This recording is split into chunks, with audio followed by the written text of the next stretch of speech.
So let's say I want to find the nth Fibonacci number. Okay. So I can always initialize my, I can have two variables, first and second, initialize to 0 and 1 respectively. Now I can always fetch my next number. Okay, I can always create my next number. I can call it current, which is the sum of this and this. And then I'll move my first to point to here and my second to point to here. And then again my current will be sum of first and second.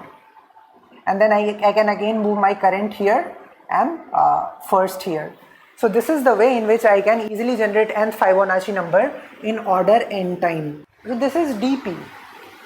This Fibonacci number calculation is DP because you are able to solve this problem, big problem, because of this optimal substructure. There is this optimal substructure, there is recurrence, this is recurrence programming or sub-problem programming. That is the reason you are able to solve it. Now let's say I am going to write the recursive code for this. In recursive code, you will have int 5, int n, and what you are going to do is you will say that, hey, if your n is, what will be your termination condition?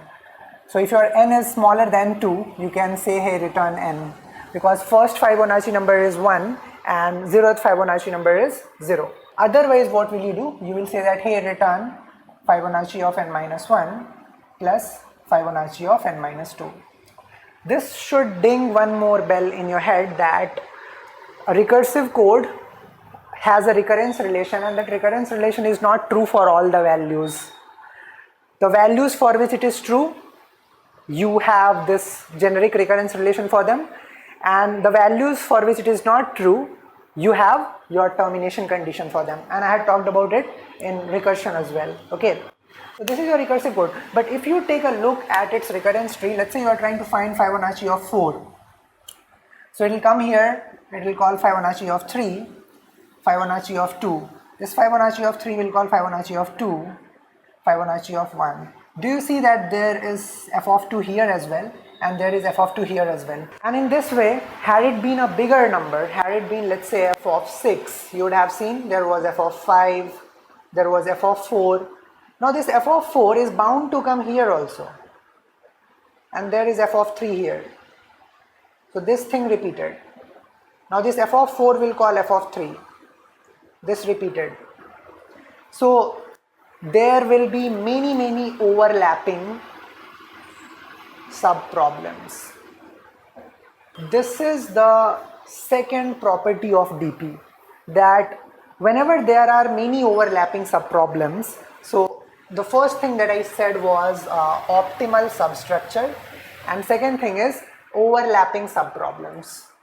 So if there are overlapping sub-problems and there is optimal substructure, that means again that is a DP problem. Now, while solving this problem iteratively using a for loop, I did not meet an old problem again, but that is not true with recursion. In recursion, that can happen. Okay, so let's say somebody forces me to use recursion and asks me to reduce its time complexity. How is it that I can reduce? So that is an important thing that I should address. But before that, can someone tell me the time complexity of this code? Trying to get the nth Fibonacci number, what is the time complexity of this code? So do you see that the recursion tree diagram for this recursive code will be a binary tree? What will be the height of this binary tree? Height means longest path from root to leaf. Height will be order n. And why that will be order n? I think it's easy to see, because this leftmost chain is getting reduced by 1 unit only every time. So the thing that is present over here is my f of n, let's say this was n, it was n minus 1 and minus 2, 3 and minus 4. So this, because of this branch, the height of the tree will be of order of n. Okay, now some leaves will be lying higher and some leaves will be lying here. So all the leaves are clearly not going to be at the same level. They are going to be at different level. But here I am going to approximate it. I am going to simply approximate it. So if it was a complete binary tree,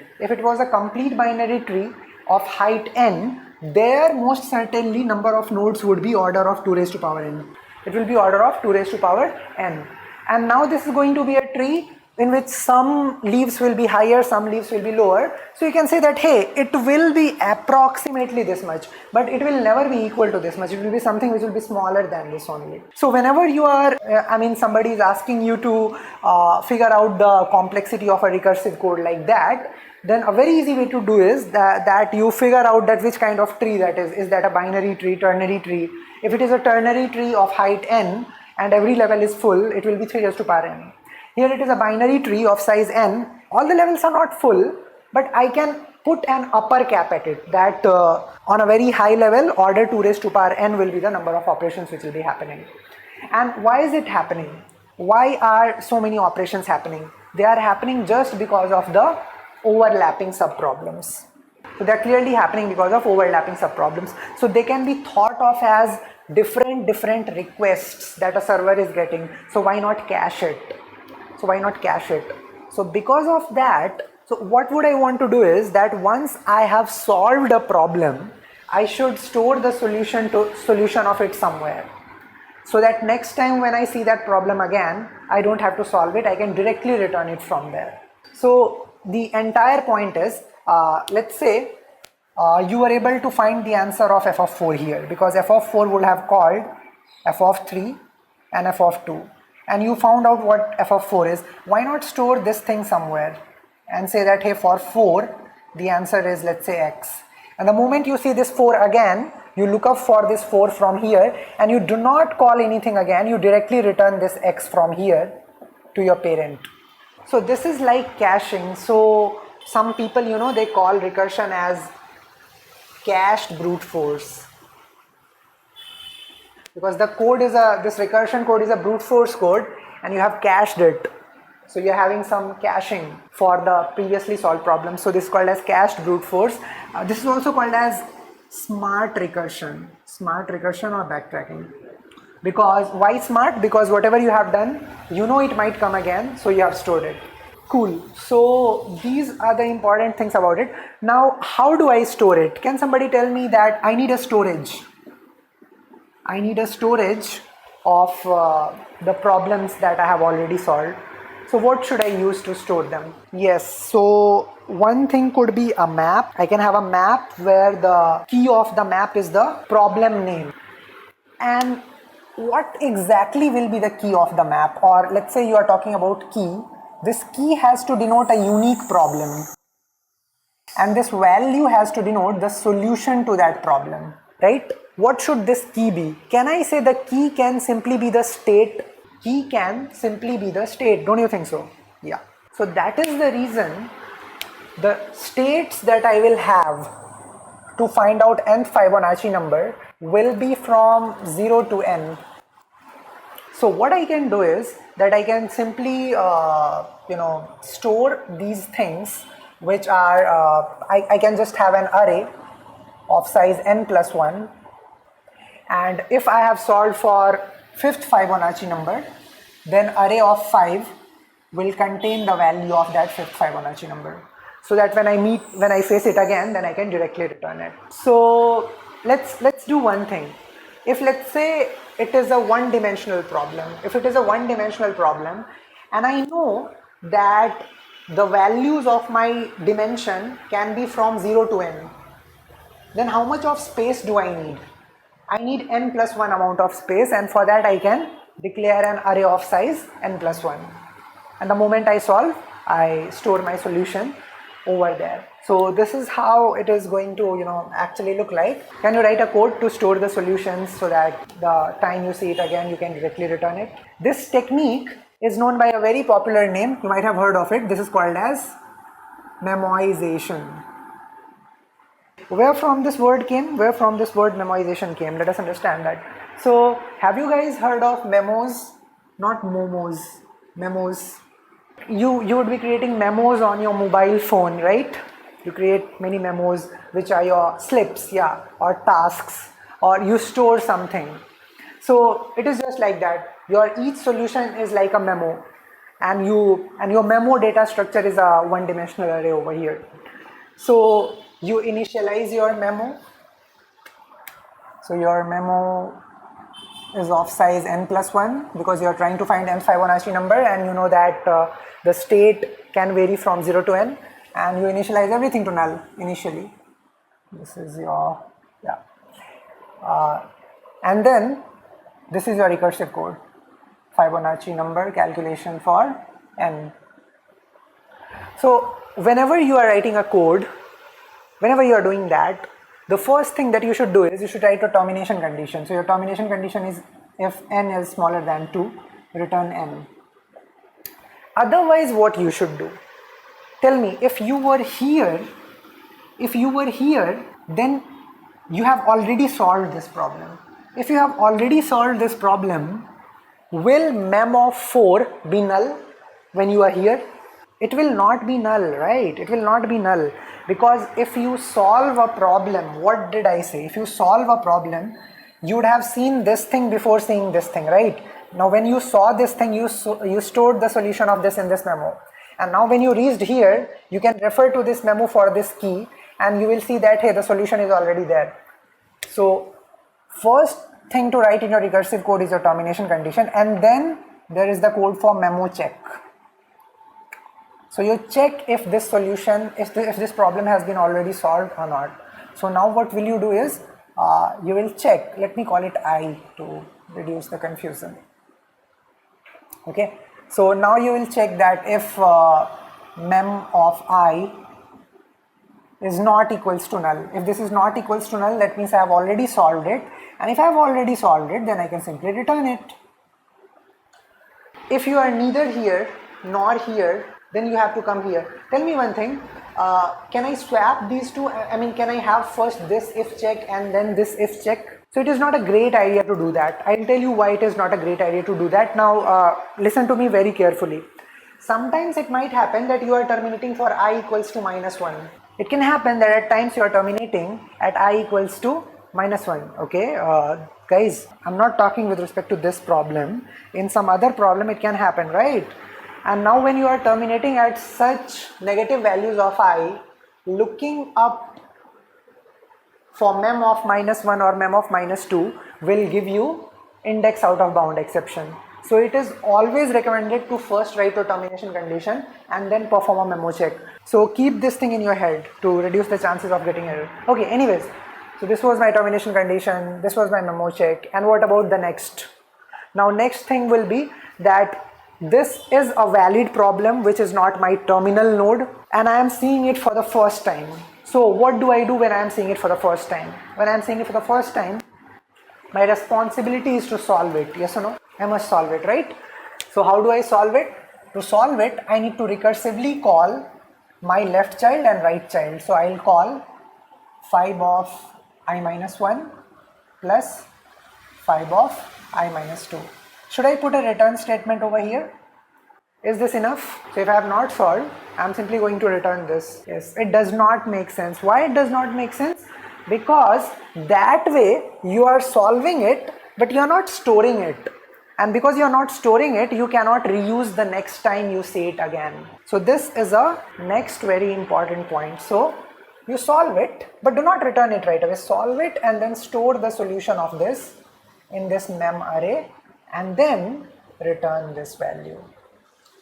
So the next step is to solve and store, and then the final step is to return.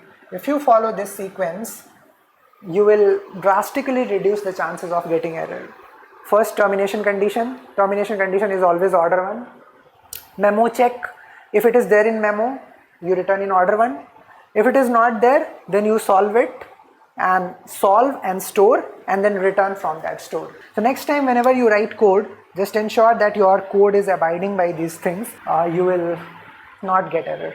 Now if you understand one thing clearly over here, what exactly is happening? How much extra space did I need? I needed this extra space for memoization. And can I say that this extra space, I mean the indices or the positions in this array are getting filled up in random order. Are they getting filled up in a particular order? Is it like first mem of 0 is filled, then mem of 1 is filled? No, because you don't know how recursion is branching out. So they are actually getting filled up in random order, and because they are getting filled up in random order, so because of that thing, you need an extra array over here.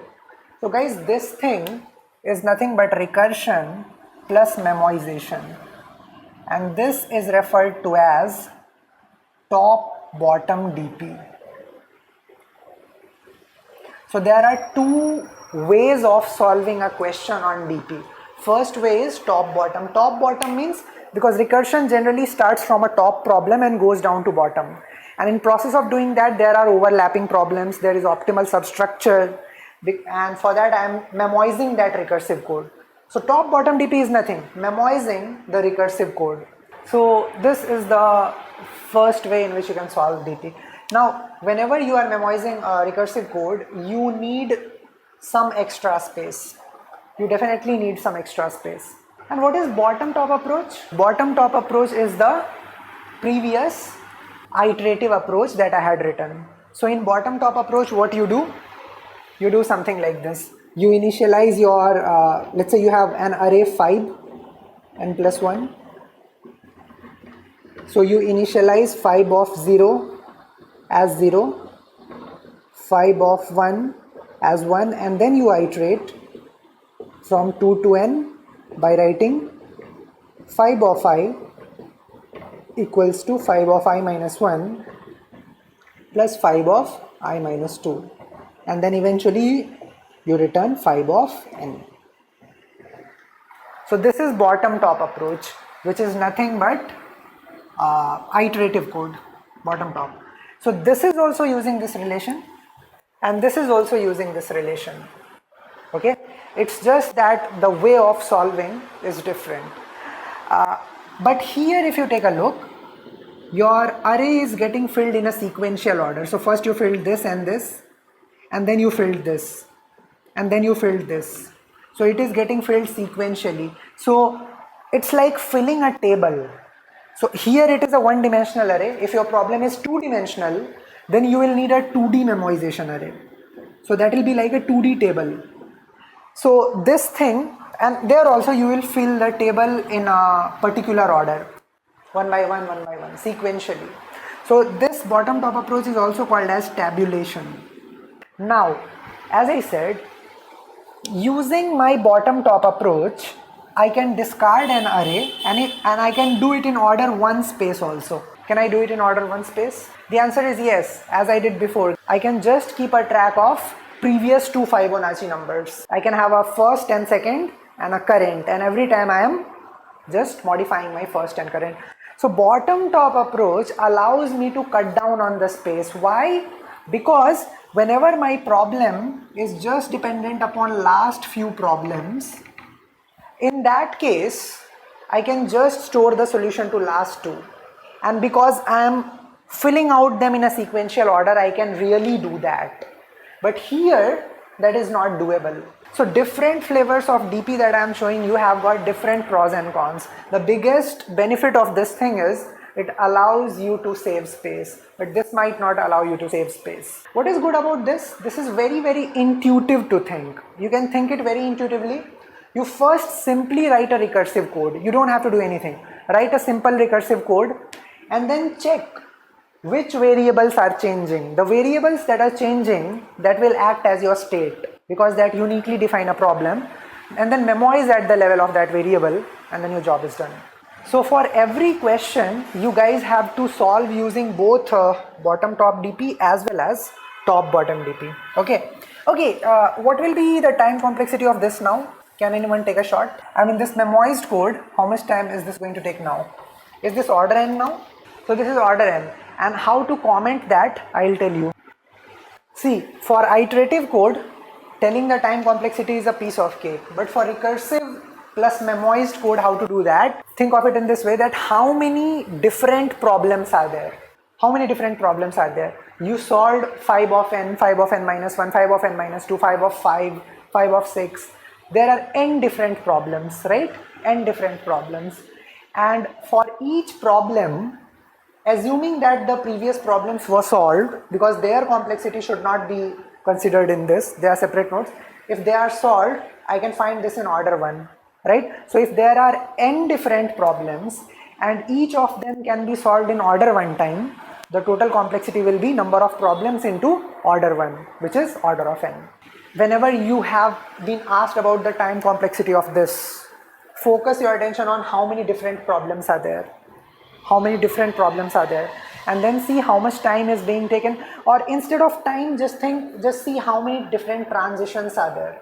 How many different transitions are there? So there are a constant number of transitions. If there were, let's say, n transitions everywhere, let's say f of n is something like f of n minus 1, f of n minus 2 plus f of n minus 3 plus f of n minus 4 plus f of n minus 5, then you would say that, hey, there are 5 transitions. So there will be almost order 5 transition or order 5 operations at the level of each problem.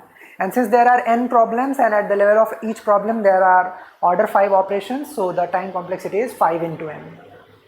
How does this actually work? Let's say you are willing to find Fibonacci of 4. So this will call, in this code, I am just doing a dry run here. This will call Fibonacci of 3 plus Fibonacci of 2. This is on wait, okay? Fibonacci of 3 will call Fibonacci of 2 plus Fibonacci of 1. This is also on wait.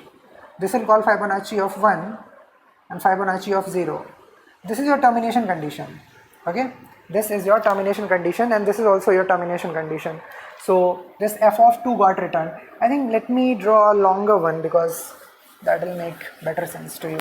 Let's say you are finding Fibonacci of 7. It called Fibonacci of 6, Fibonacci of 5. It called Fibonacci of 5, 4 and 1, 0. So this will return 1, this will return 0. Now f of 2 is known, okay? Now this is also a termination condition, okay? So this returns to it. Now will it be solved again? It will not be solved again. Why? Why will it be not solved again? Because this problem has already been solved over here. And the same thing is here also. This will not be solved again because this is solved here. This will not be solved again because this is already solved here. This will not be solved again because this is already solved here. So all these things which were waiting are never actually going to get executed. So because of that, that is the power of memoization. So using memoization, you can very easily stop those problems from getting solved over and over again. Okay, so let me read, one of you have asked a question. I think that's a good question. Is there any mathematical way to find termination condition for top-down DP, like something you're finding? No, there is no mathematical way for that. You have to observe that in which direction the recurrence is progressing. It's just a logical, intuitive way. So if your parameters are decreasing, just figure out where you want to stop. And if they are increasing, again figure out where you want to stop, okay? You will learn that gradually. When we can't find number of independent problems easily, how to find? I mean, will we always be able to find independent problem? Here it was visible by creating recursive tree. So that is the thing which you have to do. Finding out the independent problems is like figuring out the recurrence relation. And that is the most important thing. That is the skill which you have to learn. But you know, while you write the recursive code, that automatically happens. Don't you feel so? When you are writing the recursive code, you automatically break down a larger problem into either one smaller problem or two smaller problems or x smaller problems. So from there you conclude that this is your recurrence relation. And that way, once you figure out the recurrence relation, you know what are your states and how many different problems can be there.